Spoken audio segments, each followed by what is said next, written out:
Welcome to the Inspirational Insights to Action podcast. My name is Donna Jones and I'm your host. And with me today is Soumyasanto Sen. We are here to talk about digital HR, which is a very interesting topic because we've been talking about digital transformation for a long time, and it's been interpreted as everything from marketing to actually a full-on strategy for helping organizations prepare. But Soumyasanto is coming in with the lens on HR, which sometimes we call human revolution instead of human resources. So let's get started with a little bit about what can companies do to use this pandemic that we're in, which is a great interruption of patterns, to innovate and really raise the bar on what they're doing with respect to people in organizations. Thank you, Jana, and really glad to be part of your podcast. You're talking about an interesting topic, which I'm working for several years. I really want to be clear coming to your answer. For me, digital HR is not only digitalizing the process, HR process. So this is a part of the whole journey, but I think you have to understand digitalizing HR, or more like digitalization or digital transformation of HR, whatever you call. I think it's a process of continuously making your journey of revolution is a part of change in your organization. So it's continuously changing your organization in terms of how we can impact business, especially when it's related to the people, because anything related to the business is always related also to the people. I think digitalizing HR is something which can help business to impact better in terms of the people result. We can continuously changing HR functions and also helping business in terms of getting the HR processes smoother, simpler, and respect to the experience of the people. Now, there's a lot of good terms like employee experience coming from the customer experience part. We have to be more customer centric. So we have to more impact the business. We have to increase collaborations. A lot of aspect coming around the future of work, like new way of working. All of this part has some relations to each other. And that's like whole digital HR comprise of everything. Just buying new technology and digitalizing process doesn't make sense until your people get a real experience out of it and the business get the impact. It doesn't make sense. And definitely, with this pandemic, I've seen is a huge change coming. New wave is coming with the pandemic, and it's all of the digitalization of every single function around the organization. So does HR, because I'm involved in this digital HR for a long time. Though it's come from the HR technologies, HR, whatever you call, when you think from the bigger perspective, you also have to see what's changing is coming. All the organizations are changing continuously with the drastic change with the technology. And now with the pandemic, I think most of the companies are now realizing, those who are not realizing at all in the beginning. So why we need to change, why the digitalization importance, how we're going to transform, how it's going to impact. A lot of questions has been answered with this pandemic, right? So I see the pandemic is catalyzing all those parts, all this impacting with the new way, taking care of the well-being of the people, their human-centric experience. I think a lot of the part which we are discussing now with a lot of organizations realizing this is something coming and already happening. Totally agree with you. And what you described in terms of adoption covers the spectrum of early adopters through to, something's happening out there. I think there's a bit of a shift too between where companies are looking, because they're often looking inside instead of heads up. What I'm thinking is that in the work you're doing, and certainly the work I'm doing as well, it's a change in how strategy is considered and how it is formulated, essentially. Now, what have you observed with respect to strategy formulation and so forth? Yeah, so what I've realized also with a lot of discussions and few interviews and also understanding how our organization's working. When I say strategy, starting from the strategy point, I think especially focusing on the digital strategy, this is a missing piece in most of the organizations. We also try to find out why it's missing, because there's also the Gartner report 2020. There's a report saying the most challenging part of the digital transformation is the missing strategy for most of the organizations. The reason for the missing strategy is something like digital strategy has been also taken into in a different ways. Some of the things like how it comes to the IT strategy, or is a business strategy, or is a people strategy, but actually it's coming from all of these. So you have to understand your technology strategy, IT, your business, your people, and then also your current maturity. I think that's very important. Where's your digital maturity? Every organization is different. Even within one organization, there are different maturity levels between different departments, different countries, different units. So it's very important to really identify those gaps, and I think that's the missing piece I've seen. This part of information is always missing. And when it's missing, it's very difficult to also build up the digital strategy, how we get going forward. If I consider HR, I haven't seen very few organizations who really have a digital HR strategy. When you're talking about organization digital strategy, I think they're emphasizing more on the marketing side rather than other part. I've seen also the digital strategy organizations more focusing on the technology, the IT, the marketing, maybe in the different sector like finance. They lack the part of people and organizations. Digital strategy is not an IT strategy. I see there's a gap. I've also seen some good improvement happen last few years, especially with the pandemic. People are in the core again. So because without people, if they are not able to work, this is impacting all of the business, any sector. So I think that's coming into picture more now. And I think that could help organizations to build the right digital strategy for going forward. The way you describe that, it's almost like there's fragments of strategy floating around inside of an organization that have no cohesive home to land. So the focus is going to be very dispersed. There's not a real solid base to do any implementation. Absolutely. I agree with you. And that's the gap actually we have currently. I know you've written a book called Digital HR. One of the primary focuses that we see businesses are aiming at right now is survival. It's survival almost at any cost in some instances, which is the opposite approach to what you can actually use this kind of pandemic for, in terms of using a complex systemic issue to really ramp up your capacity to work with complex systemic issues, which are not decreasing in nature or size. Tell me more about the connection between survival and sustainability. I divided the book into three parts, like survival and sustainability. I started with revolution. Most organizations fall under this category because, especially with pandemic, has pushed us to survival level. I think there are very few organizations which actually really do sustainability. Sustainability is more like you have to be stable, consistent, and you are more resistant. Whatever crisis is coming in terms of uncertainty, how the things are changing, you are really adaptable to any situation. But before reaching that stage, I think organizations have to be past the survival phase. Survival, especially focusing on the human-centric approach, focusing on how human capabilities can be reused. Today, we are not using our actual human capabilities because we all busy with our stuffs, very repetitive in tasks, which can be done by machines or intelligent system very fast, effectively, and more productive. But it doesn't mean machines and the systems are going to replace us.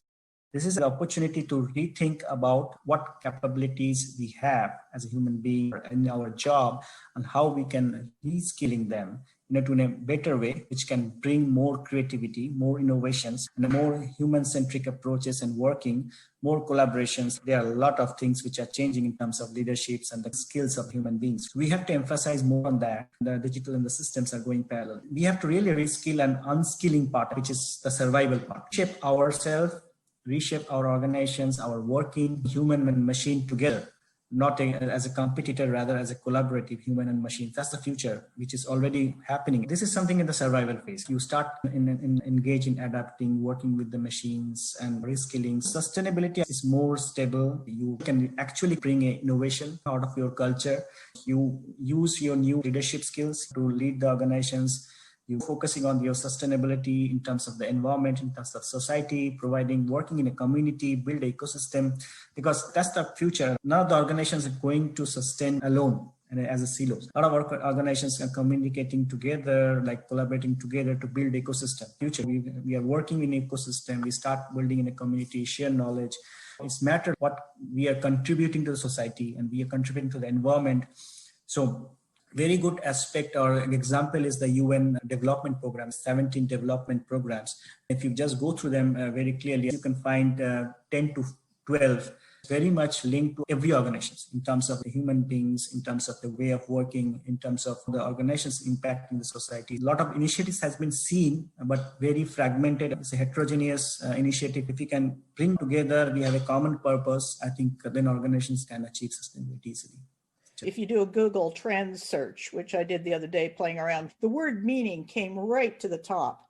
I can't help but think that meaning and the common purpose that you describe have a lot in common. In other words, if we can come out of this with a much higher sense of purpose, as far as organizations are concerned, we have the potential to unlock a lot of that dormant human talent that's been ridden over. The shocking part of the recent Gallup poll where we've got engagement statistics are back to pre-COVID periods. What happened? We had this great opportunity. So I still think the door's not closed yet, but in fact, there's going to be continued pressure. But let's take a look at the connection between common purpose and meaning and strategy and organizational analytics, that vertical slice, if you will. That's the part which is coming from the top, right? The purpose, vision, mission is coming from the top. And that's why the organizations have to understandable. This should reach every single employee when you're going forward. I think there are a lot of discussion like why organization stability or the sustainability is going to make more into actions when the vision and purpose is clear to everyone. Every single employee is working on the same direction. And if you see the organization's evolution, you're talking about the living system, the organization's living system or teal organizations or all the new set of the organization's revolutions like holacracy. I think there is very common part is in most of the organizations, they work on a one purpose, right? One clear directions, and then working in a decentralized way to achieve those directions with right capabilities. I think this is the whole frame of all single evolutionary models. Everyone have their own way of different aspects, style, but it's very important. So until we have that, we don't able to go to the next step. The next step is definitely the strategy part. So what makes sense for the right strategy for the organizations achieve those goals, and then you develop strategies are different, right? So it's related to people, to your infrastructures, IT, to your business model, it's related to your customers. We have seen like different set of strategies placed with different set of unit and people. And then we have also one single approach but if we have a one single purpose and direction, I think in spite of different strategies, I think the alignment could be easier. And that's why like we have seen there are a lot of disalignment between different strategies. So I know a lot of organizations are working on a lot of transformation project, digital transformation project, this project, that project, innovation project, but they struggle a lot because everyone have their own strategy and there's no alignment because they are working in all different directions. At certain point of time, what happened, they don't know where to go, and they always see misalignment. They are not able to collaborate, and all those small things happening. The less collaborative part, like less trust, and all those issues which we are facing with our nations is coming into picture.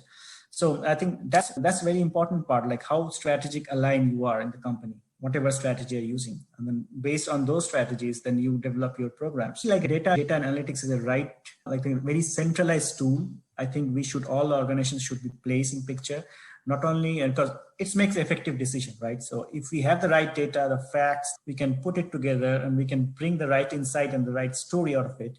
Very easily, we can get those dimensions where we have to work on, and we can develop right strategy out of it.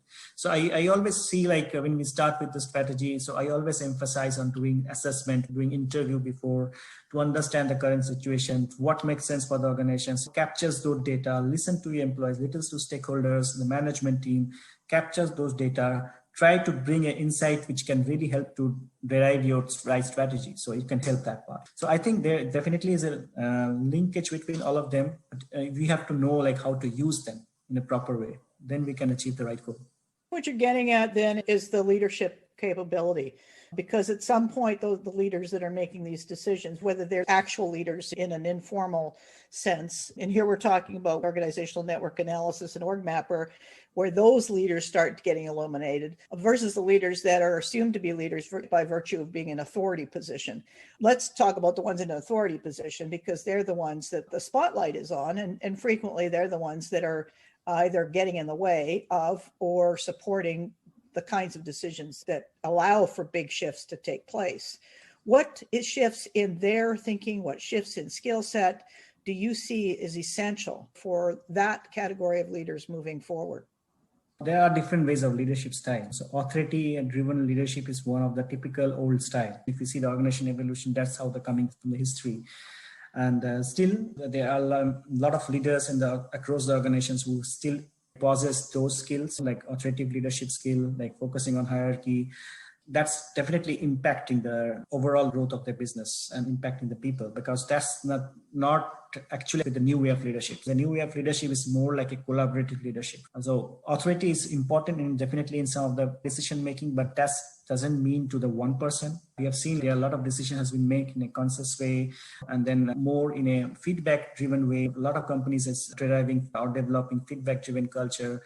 Decision making is not depend on one person, rather depend on the evidence and the facts they are collecting on different criteria. Leaders have to take into the picture. They have to think from the collaborative perspective. They have to think from the purpose perspective, vision perspective.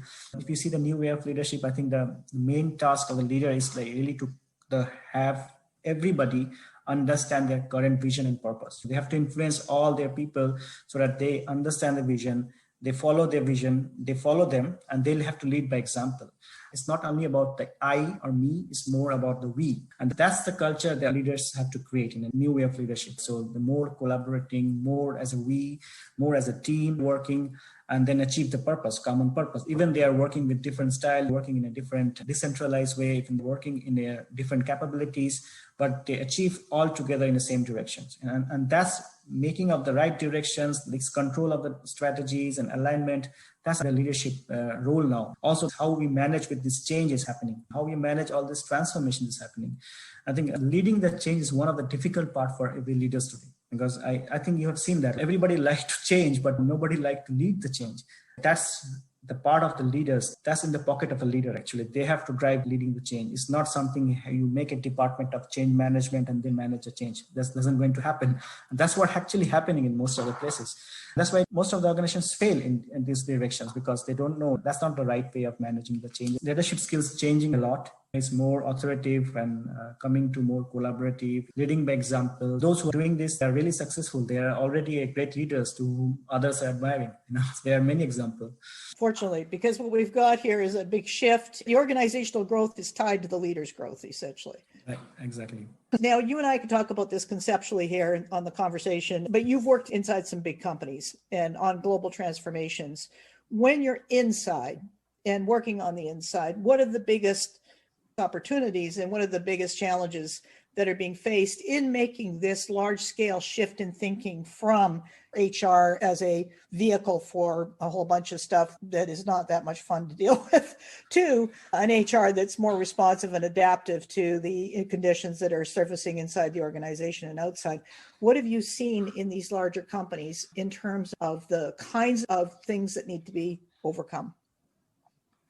The biggest part is the change. Change started with the mindset, always started with the mindset, because especially when the large organizations have their old way of working. So, and changing large organizations is the most difficult part because it's massive, especially if you talk about the large organizations who have a global team, which they have multiple units working in multiple countries. Every countries have its own priorities. Every region has their own way of working. They have a different culture. And there are all this smaller aspect is always there, which is stopping you, resist you for having the change. And then it's very important, as I mentioned in our last discussion, if we do the change for each one of them separately, it doesn't going to work. And that's where the leadership come into picture, like with the common purpose, driving it from the top, always taking the ownership and accountability to manage the organization change. Change is also changing the culture, because that's the most difficult part. When you say culture, they have also like a lot of different brackets and dimension of the organization's realignment is also linked to how the way of work, how their compensation and like benefit coming into picture, how their feedback is taken into account. I've also seen like a lot of organizations have feedback culture in place, but I haven't seen that any action has been taken from the feedback out of it. We have also seen there are a lot of initiative of employee engagement for a lot of organizations. But again, when it comes to the actions based on those engagement and the feedback, what type of actions and things are going to take place, this is something not effective enough. So we have seen a lot of initiative has been done, a lot of changes is undergoing, but it's difficult to manage because they're missing the small piece, changing the right culture, especially working in a global environment is not a easy part because of globalization factors like different level market, different policies, different rules, data privacy protections. There are several things coming into pictures. We have seen also the growing of the like data privacy protection, cybersecurity, a lot which is actually impacting decision making and smoothness of change, a lot of different factors. Managing changes in global organization is very difficult and challenging because you have to take the decision very fast. One of the challenge with the organizations, it's not easy to take faster decision because more we take the faster decision, if we fail also, we can really again come back. So that's the way, take decision faster. Even you're changing something, try something, it doesn't work, come back to another one in a more agile way. And that's how the most of the big organizations failing, because decision making is always a slow process, and because it has a lot of bureaucratic way of doing that, old process of managing things. So there's a huge transformation. I've seen a small initiative started with one particular purpose for a transformation, then it's growing and becoming a bigger transformation from the perspective of the whole organization and the aspect of the culture. And one initiative actually instigate another initiative to start, because when they start working, okay, let's transform this, we want to achieve this, and we say, okay, we cannot achieve this because this process is not working. Our way of working is not supporting. Our decision-making process is not supporting. And then let's change first the decision-making process. First, change the way we work. Let's align our business units. A lot of things coming into pictures, all makes more complex environment overall. Definitely. What impact does having a focus on creating shareholder value tied to executive compensation? From my point of view, as someone who reads dynamics, when you see that, you automatically can see where the organization's orientation is going. When you're working with digital transformation and doing that in large scale organizations, how does that change what happens? How does that change the complexity of the management process, digital management, transformational management process? What do you observe there? So that's a difficult part, because there's always talk about the return of investment with the transformation project. When we started implementing maybe a technology, developing a product, or providing a service with target revenues, we can make a return of investment. But if we are transforming organizations, we cannot really capture the right tangible investment or return of investment. Rather, we can see some intangible investment returns, like effectiveness of your people, productivity, the efficiency, and it's coming in indirect way, not in a direct way. Sometimes we have seen stopping the initiative because we can see there's a lot of investment going there, but we are not getting some return. The projects and the investment and the new system implementation project are seen as a cost saving project or cost optimization process. Same with the people and HR are also the cost center. They always see like how we can optimize cost with both IT, both people and HR.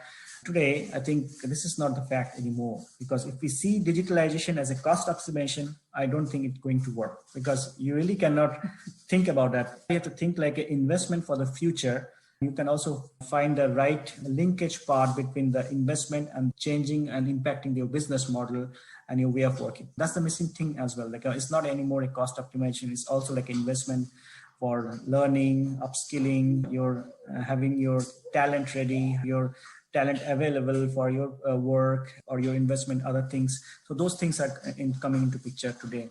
I appreciate what you just said, because what I was going to ask you was the role of digital in shifting away from the short-term, no vision type of decision making into something that's got a more longevity, a bit further reach, where foresight gets exercised. It sounds like the whole digital transformation process, and especially when you link it to people and people-centric thinking, is a real means for achieving longer-term survivability, and not just trying to tinker around to see what you can do to any cost to stand up again, but to build something with a much stronger foundation with a higher level of resiliency.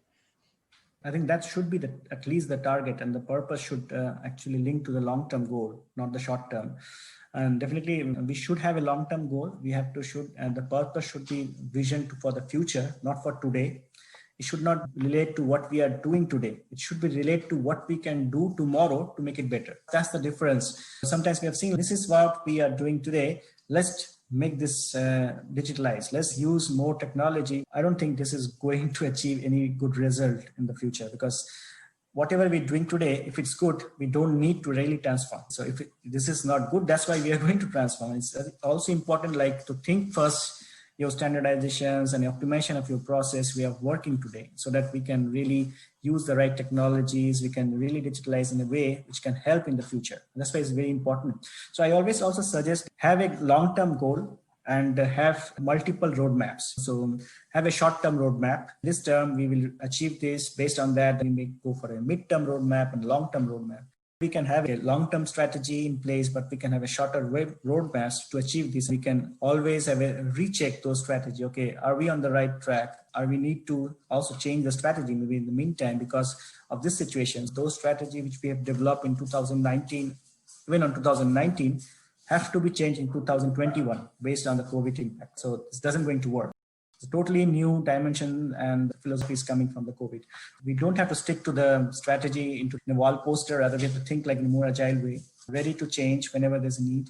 That's why it's important to work in a smaller roadmap so we can achieve a goal and go for the next one. Much more iterative. And that gives you the flexibility. I think the big myths that we're hopefully leaving behind is the one that stability is created from predictability and certainty.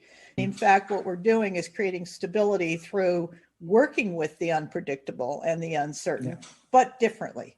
And right, I think that's very exciting. Yeah. Now, is there anything else we didn't talk about that you'd like to add? We're actually discussing all the topics. You bring all the good questions, which most of the organizations, the leaders are facing this challenge. All of them have some connections in between. And that's the difficult part I've seen. We have a lot of things in place, especially in this world, which is uncertain in such a level. Number of changes is happening in every single part of your business, your process, your technology, people everywhere.